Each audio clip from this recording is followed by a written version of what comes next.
সেই সকাল 7টা থেকেই কিন্তু আমার সকালের রুটিনটা স্টার্ট হয়ে যায়। সকালে আগে নাস্তাটা আমি বানিয়ে মেয়ের জন্য আগে বানিয়ে মেয়েকে আমি মাদ্রাসায় দিয়ে এসে তারপর কিন্তু আমি আমাদের নাস্তা তৈরি করে নিই। এভাবেই চলছে আর কি। আমার হাজব্যান্ডের অফিস যেহেতু দুপুর থেকে, তো আমার হাজব্যান্ডের জন্য কিন্তু নাস্তার ওরকম একটা প্যারা থাকে না, মেয়ের জন্যই আগে করে নেই। আসসালামু আলাইকুম, কেমন আছেন সবাই? আশা করছি ভালো আছেন, আমরাও ভালো আছি আলহামদুলিল্লাহ। আমার ডেইলি ব্লগ ভিডিওতে আপনাদের আরও একবার স্বাগত জানাই। তো আজকে সকালের রুটির সাথে আমরা কিন্তু ঢেঁড়স ভাজি খাবো। ঢেঁড়স ভাজি দিয়ে রুটি খুব ভালো লাগে খেতে, ঢেঁড়সের সাথে আমি আলুও দেব। তো এখন যে ভিডিওটা সেটা কিন্তু আমার মেয়েকে মাদ্রাসায় দেওয়ার আগে আমি প্রথমে ভাজি করে নেই। ভাজি করার পরে কিন্তু আমি রুটি তৈরি করে তার মধ্যে থেকে 2টো রুটি আমি আগে বানিয়ে ওকে আমি মাদ্রাসায় দিয়ে আসি, তারপর কিন্তু আমাদের জন্য আমি নাস্তা তৈরি করে নিই। তো এখন নাস্তার জন্য আমি ভাজিটা বসিয়ে দিচ্ছি। ভাজি বসানোর জন্য আগে পেঁয়াজ মরিচটা আমি তেলে ভেজে তারপর আলুটা দিয়ে, আর তার মধ্যে আবার একটু হলুদ দিয়েছি, হলুদ লবণ দিয়ে আলু দিয়ে আরেকটু ভেজে তারপর কিন্তু ঢেঁড়সটা দিয়েছি।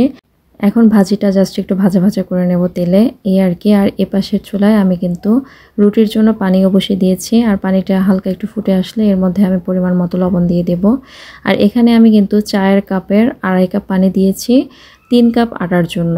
আটার প্রকারভেদে বিভিন্ন রেসিপিতে হতে পারে বা একটু কম বেশি পানি লাগতে পারে, বাট আমার কিন্তু এখানে 2.5 কাপ পানিতে আমার 3 কাপ আটা ভালোভাবে হয়েছে।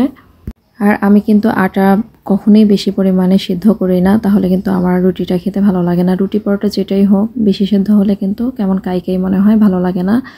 তাই আটা আমি পানিতে দিয়ে আমি তাড়াতাড়ি নেড়ে চেড়ে আমি কিন্তু আটাটা উঠিয়ে নিয়েছি। আর গরমই আমি একটু ভালোভাবে মিক্স করে নেব, মুথে নেব। এদিকে কিন্তু আমার ভাজিও ডান, আর এদিকে এখন একটার পর একটা রুটি বেলে নেব, জাস্ট এটাই। আসলে রুটির নাস্তাটা কিন্তু কম বেশি ম্যাক্সিমাম পরিবারেই তৈরি হয় সকালবেলা। তো এটার মধ্যে আর আলাদা কোনো রেসিপি নেই, কিন্তু যারা পারেন না তাদের জন্য কিন্তু এটা অনেক, যারা নতুন তৈরি করছে তাদের জন্য এই টিপসগুলো কাজে লাগবে আশা করছি। আর আমরা যারা পারি তারা তো পারি আলহামদুলিল্লাহ, আমাদের তো আর কোনো প্রবলেম নেই। আসলে কাউকে কোনো কিছু শেখানোর ক্ষমতা কিন্তু আমার নেই, কারণ আমি নিজেই অনেক কিছু পারি না বা জানি না। আমার নিজেরই কিন্তু নতুন অনেক কিছু শিখতে হচ্ছে ডেইলি। আসলে মানুষের কিন্তু শেখার কোনো শেষ নেই, জন্ম থেকে মৃত্যুর আগ পর্যন্ত কিন্তু শিখেই যেতে হয়। তো আমার এই ছোট সংসারে আমি ছোট যে কাজগুলো করি তাই আমি কিন্তু ডেইলি ব্লগ আকারে শেয়ার করার চেষ্টা করি, আপনারা অন্যভাবে নেবেন না প্লিজ। তো এই তো আমার কিন্তু রুটি বানানো শেষ প্রায়, এখন একটা করে ভেজে নেওয়ার পালা। আর রুটিগুলো কিন্তু ভালোভাবে ফুলছে, আপনারা কিন্তু দেখতেই পাচ্ছেন ভালো হয়েছে বানানোটা। আর প্রত্যেকটা রুটি ফুলতেছে একমাত্র কারণ হলো রুটির কাইটা ভালো হয়েছে। রুটির কাই যদি ভালো হয় তাহলে কিন্তু অবশ্যই রুটি ফুলবে আর খেতেও ভালো লাগবে, নরম থাকবে অনেকক্ষণ। আর এরপরে তো আমি ডিম ভেজে নিচ্ছি। ডিম ভাজা শেষ হলে আমি কিন্তু একটু চা বসিয়ে দিয়ে আমি নাস্তা করতে যাব। তাতে নাস্তা করতে কিন্তু এদিকে আমাদের চাটাও রেডি হয়ে যাবে। আর আমাদের এদিকে নাস্তা হতে কিন্তু বাহিরে প্রচণ্ড বৃষ্টি শুরু হয়ে গিয়েছিল। এই বৃষ্টিটা আমাদের জন্য যতটা না কষ্টকর, তার থেকে কিন্তু অনেক গুণ কষ্টকর যারা বন্যার্ত তাদের আসলে আমি কি বলবো জানি না, কিন্তু তাদের কষ্টের কথা মনে পড়লে আর কিছুই ভালো লাগে না।